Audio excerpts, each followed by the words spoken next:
Street. Vital weather information to keep your family safe from the storm. Channel 4's Pinpoint Weather is working for you. On the broadcast here tonight, the final push for support here in Iowa, and for both parties, it's anybody's guess who will come out on top.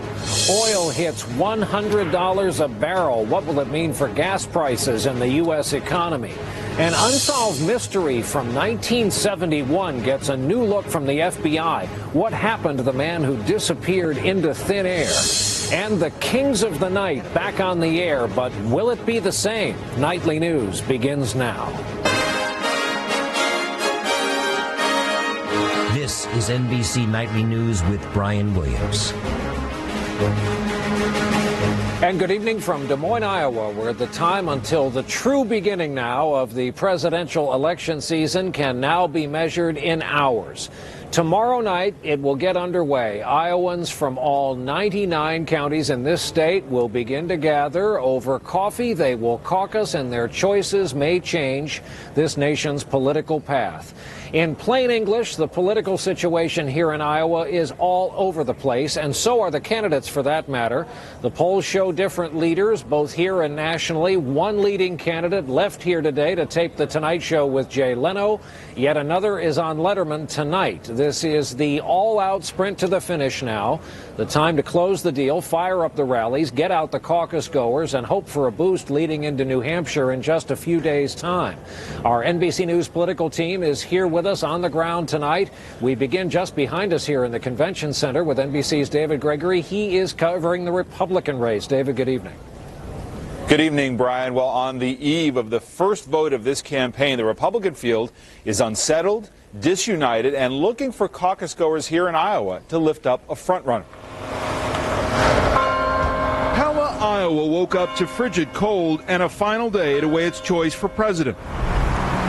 At the Smoky Row, some of the regulars in this reliably Republican town have heard the pitches, but have yet to make up their minds. My head is probably more with Mike Huckabee than it is with John McCain, but the reason I like McCain because he's experienced and just his life experiences. I like Huckabee because he's made executive decisions as a top executive. What do you think's keeping you from making up your mind? This is awfully early for me to be inundated with this information to have to make a choice.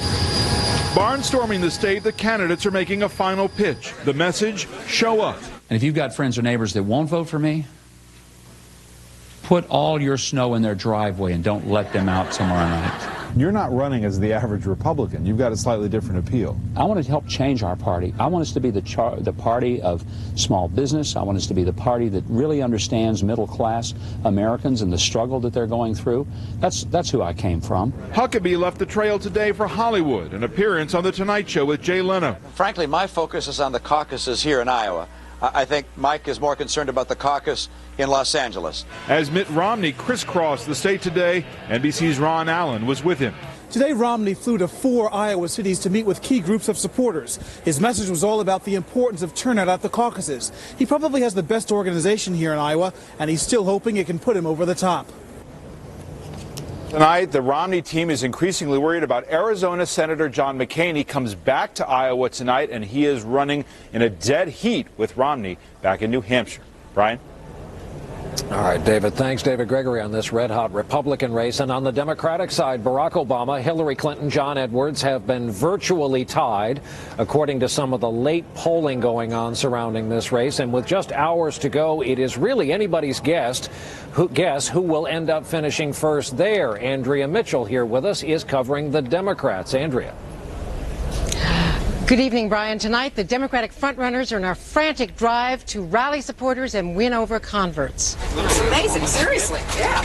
Hi, guys. At this point, they'll do anything. You know, I brought you some coffee and some bagels. What do you got here, Jerry? Are you ready to caucus tomorrow night to put us on a path to picking a president to get that done?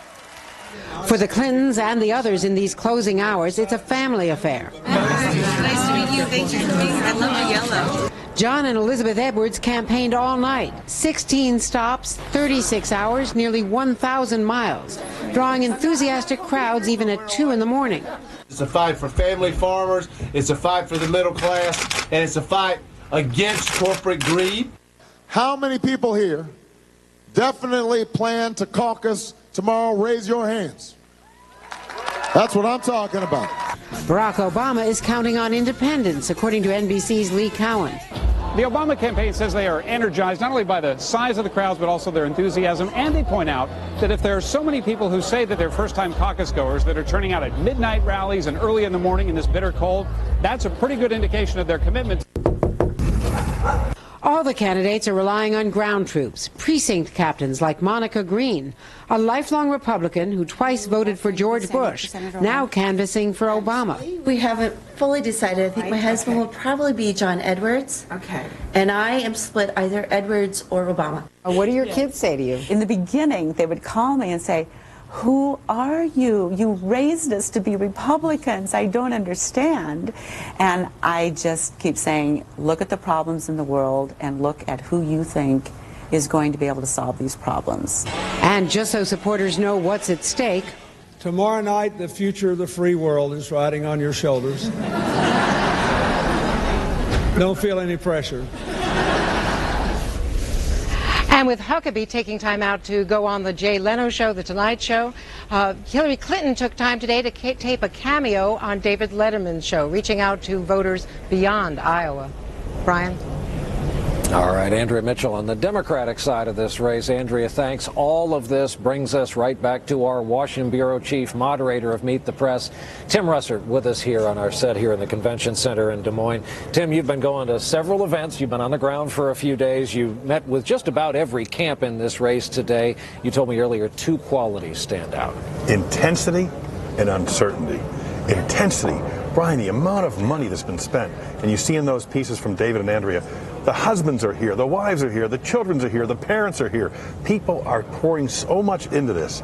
Uncertainty, I've asked every campaign, all right, totally off the record, gut check, deep down, what's going to happen? They put their heads down, look up and say, I don't have a clue. How many ask you the same thing? They don't know. And that's what makes this so exciting. And all the subterranean factors in this race, people just dialing into American politics may not realize how much is at work just below the surface here. It's a parlor game. Listen to this. John McCain, he wants Mike Huckabee to beat Mitt Romney here in Iowa. Mike Huckabee wants John McCain to beat Mitt Romney in New Hampshire. You say, well, then Huckabee and McCain must be friends. They are this week. But if that happens, they then go to South Carolina and go at each other. Oh, on the Democratic side, John McCain wants Hillary Clinton to win here. Why? That would end the Democratic race, and then all the independents in New Hampshire who might be interested in the Democratic primary will vote for John McCain. On the Democratic side here, the Hillary Clinton campaign, they want to win, but if they're going to lose, they want John Edwards to win, and they can come in second, Obama 3. Long term, they see Obama as a bigger threat to John Edwards. Almost sounds like there's a deep cynicism in politics. It's extraordinary, and they are plotting these chess games out as we speak. Well, you and I both have events to go to tonight, but get some rest. I need you back in this chair tomorrow. Thanks, Brian. It all starts tomorrow night. Tim Russert will be here with us, of course, for all of it. We turn now to news from the American economy today, specifically oil prices, and a bit of a shocker on this first trading day of the new year, as the price of oil hit the $100 a barrel mark briefly before settling back down at $99.62 a barrel. That's still a record high. Aaron Burnett with CNBC is with us from our New York studios tonight. Aaron, what did this today? Well, Brian, as you have no doubt noticed in Des Moines, it is cold. That Arctic chill that's affecting so much of the country, raising concerns that there'll be more oil consumed. That's increasing prices and also increasing the violence in Nigeria, which is Africa's largest oil producer. Brian, there were 18 people killed there in various oil attacks overnight. That pressured prices. That $100 barrel a mark level, Brian, is just shy of $102, which would be the level that would top the 1980 inflation-adjusted record. So we are nipping at its heels. Now, Aaron, I know there's always a lag time to the consumer reaction. How will, if at all, this affect all the people watching tonight? Well, Brian, you said it right there. There is a lag time. It could take 2 weeks. It could take 4 weeks. But usually what happens to oil prices eventually happens to gasoline prices. And you can see right there, a year ago, prices were trading at $2.32 a gallon. Now you're going to pay $3.05. And John Kilduff, who I know you speak with often as well, Brian, he says we could see prices at the pump as high as $4 a gallon. And that could be by the middle of February. So it could be any time in the next 6 weeks. So that's going to be an increase, and we've seen it across the board. Brian, commodity prices are going up, and that is causing worry for stocks. All right, Aaron Burnett, who covers this all day long on CNBC. Aaron, thanks as always. The stock market took this oil surge news and a very weak manufacturing report very badly. The Dow was down almost 221 points on this first trading day of 08. The broader indexes were down as well. It was, in fact, the weakest opening trading day of any new year since 1983. Now to a factor in all of it, the weather. It was 2 degrees when we landed here in Iowa today. Of course, that's expected this time of the year in this part of the world. On the other hand, the forecast for Daytona Beach, Florida, includes the chance of snow flurries overnight tonight into tomorrow morning. One meteorologist says the weather forecast for the U.S. this week is, quote, freaky. And depending on where you are, it may just get your attention. Kerry Sanders has our report from Florida tonight. The squeeze is on in Florida, but with 85% of the crops still on trees and in the ground, tonight's predicted 20-degree temperatures could mean disaster. Do you damn Mother Nature tonight, or no? Absolutely not, because she gives us the same reward as she takes away. 3/4 of the nation's fruit and vegetables come from Florida this time of year. Across the nation, it's been a week of wacky weather. In upstate New York, 2 weather systems buried much of Albany under more than a foot of snow. And in Maine, a wind chill advisory with temperatures 20 below has most people staying indoors. And in the Carolinas and Georgia, where they've suffered through one of the worst droughts on record, they'll take precipitation any way they can get it. In the Pacific Northwest and into California, it's about to get a whole lot worse. Well, the cold snap in Florida will be shifting east. We're going to be focusing more so on the west in the coming days with a possible historic snow system that could dump 2 to 4 feet of snow in the Sierra. Back in Florida, this is sort of a gambler's crop with the weather doing what it does. It is. This is like being in Vegas every day. Strawberry grower Sam Aston will spray his fields with water tonight, hoping the ice that forms protects his crop. Are you really kind of on edge tonight? Yes, we are. This is our livelihood out here. Why envelop the berries in ice? It provides a protective blanket, maintaining their temperature at 32 degrees, as outside temperatures drop to a damaging 20. Kerry Sanders, NBC News, Plant City, Florida. We're covering America tonight, beginning in Washington, where the U.S. Justice Department opened a formal criminal investigation into the destruction of prisoner interrogation tapes by the CIA. The state of California sued the federal government today after the EPA denied that state's efforts to raise pollution limits on vehicles, make them ride cleaner. Other states are expected to join this suit. The EPA says the states don't have the right to impose stricter standards on their own. And the FDA today approved a new test that can identify the drug-resistant bacteria known as MRSA. The blood test takes just 2 hours to work, we're told. When Nightly News continues from Des Moines, Iowa this Wednesday evening, the cold case, the real-life mystery that Hollywood turned into a movie once upon a time, and now, decades later, the FBI is taking another closer look. And later, the late-night talk shows are coming back on the air tonight, but will it be the same?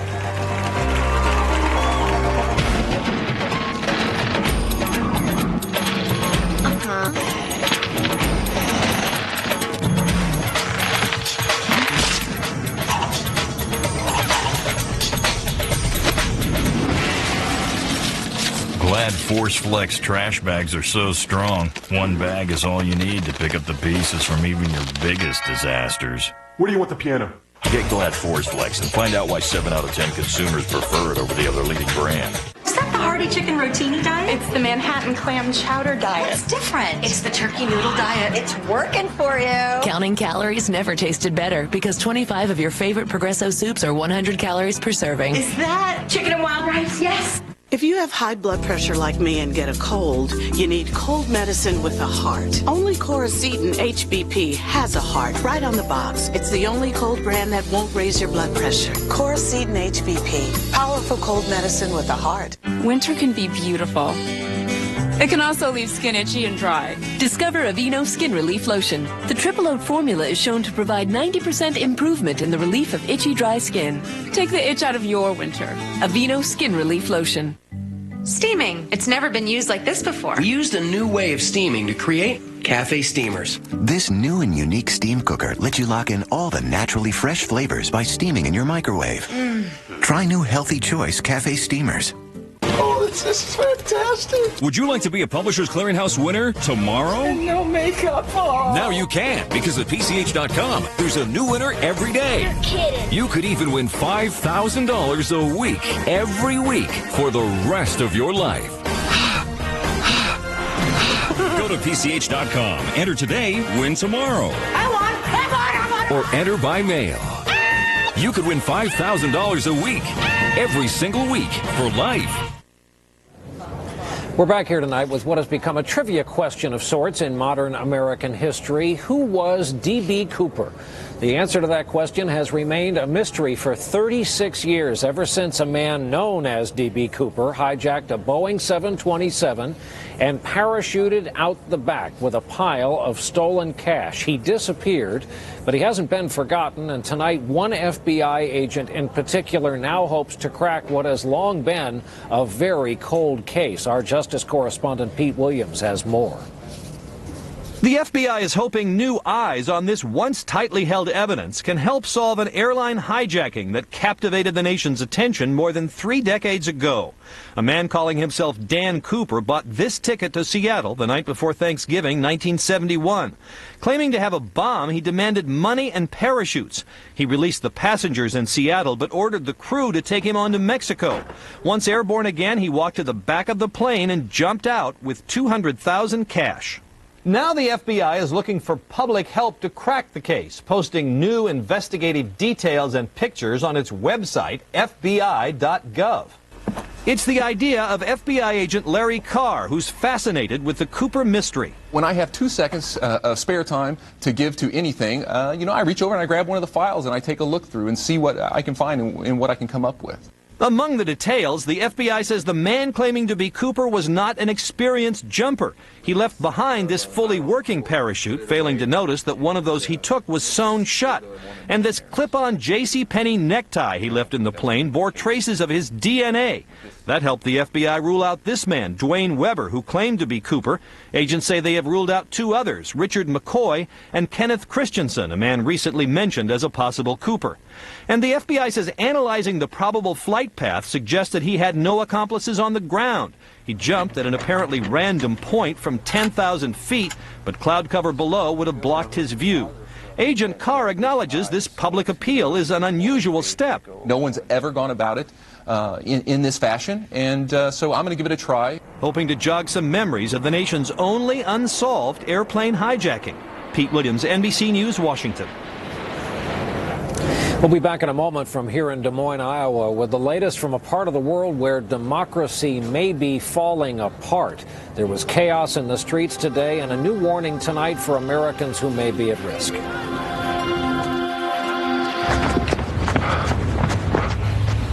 Disciplined investing. At T. Rowe Price, it's not just about the short term. It's about a steady, long-term approach.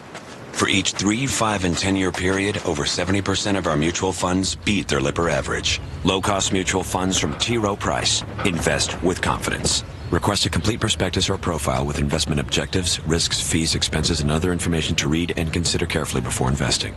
The first time I really played in front of a crowd was right here on Bourbon Street. That's St. Louis Cathedral. That's where I got married. Now this gets very emotional for me. I think in a matter of a very short period of time, this whole neighborhood is going to look absolutely beautiful because of the Musicians Village. Hey, which one of y'all ordered the crawfish? My dream is to get the good times rolling again in my hometown. The new 2008 Lincoln MKX, designed to inspire, ready to uplift.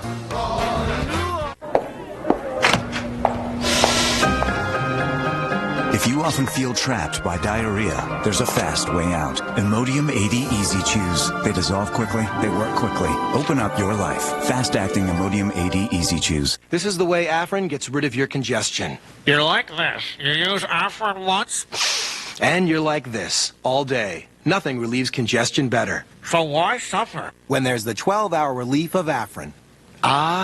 Amazing. If you've tried more than once to quit smoking, you know it's a challenge that's not for sprinters. If only you could manage to stay on that quitting road. Discover prescription Chantix. The Chantix approach is twofold. A non-nicotine pill with a program. The pill helps keep nicotine from reaching key receptors in the brain. It can effectively reduce that urge to smoke. And should you slip up, keep trying. Reach out for support. Tell your doctor which medicines you're taking, as they may work differently when you quit smoking. Chantix dosing may be different if you have kidney problems. Side effects may include nausea, trouble sleeping, changes in dreaming, constipation, gas, and vomiting. Studies show 44% were able to quit at the end of 12 weeks. So talk to your doctor about Chantix. It's all about getting there. Your cell phone's the place for bold primary. Who's in, who's out. First read up-to-the-minute politics from NBC News. Sign up. Text the word FIRST to 622-639. Closed captioning by Aleve D Sinus and Cold. The Aleve stops the pain. The D stops sinus pressure and congestion. Be clear and strong all day long. We're back from the Convention Center in Des Moines, where we're covering the world tonight. We learned today that Pakistan will get outside help in investigating the assassination of Benazir Bhutto from London Scotland Yard. That's a reversal for Pakistan's President Musharraf, who first rejected any help from outside.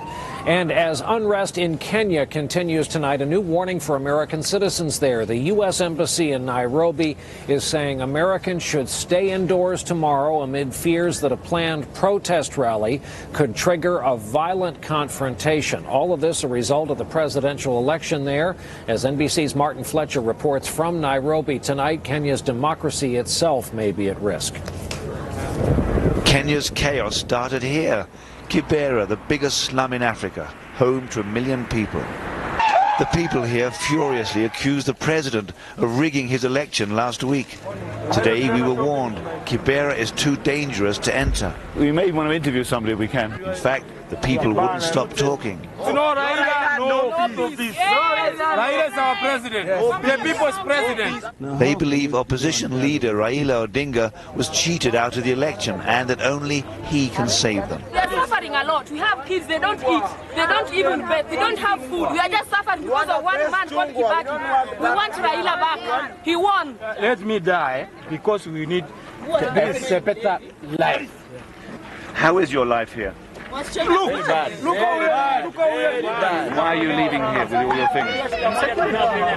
You're afraid? Yes. Of what? Just insecurity. Across Kenya, 100,000 people have now fled their homes, terrified of the violence. Tomorrow, a big opposition rally scheduled in the center of the capital. We'll be going there over 1 million people. Yeah. And what happens if the government tries to stop you? They say they will stop you. We don't mind. Whatever they'll do, we will go. Poor people left behind by Kenya's growing prosperity and now threatening it. Martin Fletcher, NBC News, Kibera, Nairobi. When we continue here in a moment, taking back the night.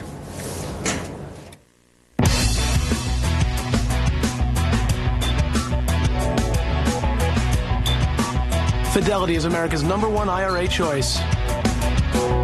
It's because we give you free investment help.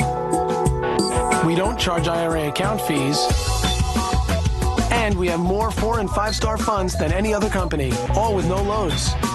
Get your Fidelity IRA today. Come in or call 1-800-FIDELITY. Something new for lunch? Smoked chicken panini. Really? Toasted Tuscan bread. With the goodness of whole grain. Let's make this for Healthy Choice. I did. Introducing delicious panini from Healthy Choice. No one comes into our house and pushes us around. Whose house is this? Mucus's house. When mucus huddles in your chest, the congestion doesn't quit. Whose house? Mucus's house. That's why there's Mucinex. Mucinex is specially made to break up mucus that causes congestion. Not now. It's a blowout. And only Mucinex lasts for 12 hours. Can we play at your house? Mucinex in, mucus out. Convenience stores have walls of brightly colored fluids that promise energy and good health. There's really no need, because there's 100% all-natural Florida orange juice, the original power beverage that during cold and flu season gives your immune system many of the vitamins and minerals it needs. Start your day with Florida orange juice. Healthy, pure, and simple.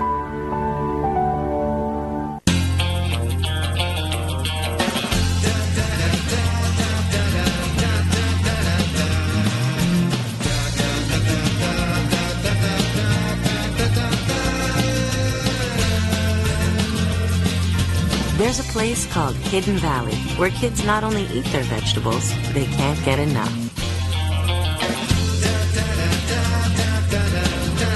Hidden Valley Ranch makes vegetables delectable. Enterprise is picking us up. Sounds expensive. Pickup's free, Mom. This car for the weekend looks expensive. It's 50% off, Mom. You ought to rent me a car every weekend. Mom. Pick Enterprise. We'll pick you up. Trust Channel 4's Pinpoint Weather. Powered by live radar and the most accurate weather tracking technology available. That means Channel 4's Pinpoint Weather team can track storms from hundreds of miles away and zoom right down to your street. Vital weather information to keep your family safe from the storm. Channel 4's Pinpoint Weather is working for you. For weeks now during this TV writers' strike, the airwaves just haven't been the same. A lot of favorite shows have gone missing, and during a political year, it's especially painful not to have the kings of late-night comedy on the air. Well, that changes tonight when they come back, and viewers may detect some other changes right away as well. Here's NBC's Mike Taibbi. David Letterman gave the striking writers what they want, a piece of any future internet revenue. That meant the perennial late-night number 2 could return with his writing staff without any picket lines to worry his big-name guests, starting with Robin Williams. In fact, with his whole show. Thank you. He can do the top 10. He can do all his shtick, his funny bits, because he's signed an agreement independently. Not so for NBC's Jay Leno, who wondered when the strike began in November whether it might end in a day or two. I'm not in the negotiating committee. I'm just handing out donuts. But who now returns to the air minus his writers, as will stablemate Conan O'Brien and ABC's Jimmy Kimmel. They were forced to go back on the air. They have to, or their staffs are going to be fired. No contract, no show. Without writers, they won't have their monologues or written skits, and most A-list stars won't cross a picket line. So what's left? If you're a writer on one of these shows, you're... Comedy writer Jackie Clark, who's done a lot of extemporaneous humor, says it'll be interviews and ad-lib bits that can take even gifted comics only so far. What the hell was that? They're doing an hour a night. That's what, 6 hours a week, 5 hours a week? I'm a woman. I do woman math. Any writing, even comedy writing, is hard labor. As one humorist put it to me some years ago, you just sit in front of a keyboard while beads of blood form on your forehead. Now there'll be a test of just how important writing is to late-night TV. Will Letterman generate more laughs and viewers than the rival who had this joke when the strike began? The writers are on strike. Good night, everybody. Thank you. Or can Leno be competitive with non-showbiz featured guests like Governor Mike Huckabee? Will Conan still be Conan? This was his return tonight with a new beard. It's true. We have no writers, and we have an hour show, a 1 hour show to do every night. Will an online petition drive derail Jon Stewart's return? Will late night ever be what it was? Mike Taibbi, NBC News, New York. Pretty good.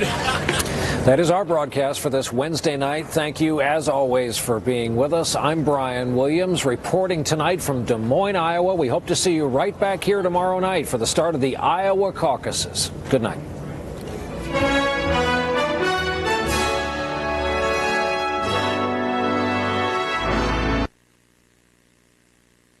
This is Channel 4 News, working for you. Good evening, everyone, and welcome now to Channel 4 News at 6, where the one word on everybody's quivering lips tonight is cold. And be advised, the freezing cold is going to get even colder. So first thing, let's check in with Lisa Spencer. Well, we were in the teens this morning, so even colder temperatures. And of course, some of us got to be treated to a little bit of snow, like we see in the pictures captured here from Robertson County. But tonight, it's not snow. It's all about the cold. And just how cold are we talking? Well, take a look at how we were this morning. We had morning lows all across the area that were just frigid. 17 in Nashville, 17 Smyrna, Clarksville at 16, 11 in Monterey. Of course, you factor in the winds. Felt even colder. It's only 22 degrees right now in Nashville. And when you factor in the winds, 11. That's what it feels like. That's the latest wind chill that we're seeing right now. So looking at these temperatures continuing to tumble, we started out yesterday at 41, this morning 17. Today we only reached 25. Tonight we'll be in the teens.